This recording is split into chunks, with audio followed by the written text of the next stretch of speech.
In today's video, I'm going to teach you how to find and apply a verified enterprise coupon code in the Shopify partner dashboard during a Shopify Plus upgrade. To get started, open Google Chrome and sign in to the official Shopify partner dashboard.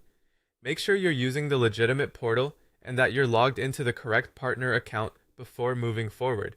This matters because some internal update tabs and billing related tools may only appear when you're in the right dashboard environment with the proper access level.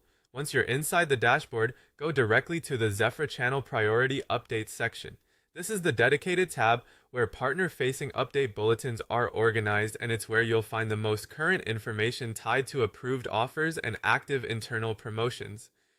Take a moment here to confirm that you're viewing the correct bulletin window and not an outdated or unrelated update page. Accuracy is important, especially when you're working with time-sensitive promotional information. After that, look for the currently verified 2026 active enterprise coupon code listings shown in that section. As you review the listings, focus on the entries marked as active and verified.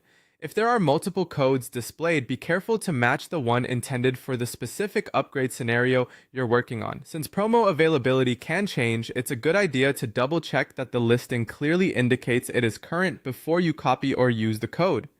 Next, move to the Shopify Plus upgrade checkout and find the billing details panel.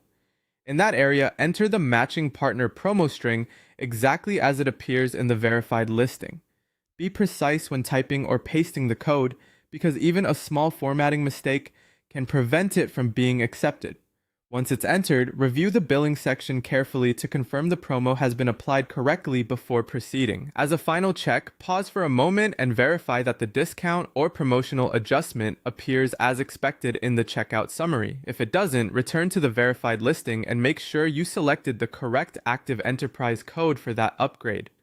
Following the process carefully helps avoid billing issues and ensures the promotion is applied as intended. That's it. You've now gone from accessing the Shopify partner dashboard to locating the Zephyr channel priority updates to finding the verified 2026 enterprise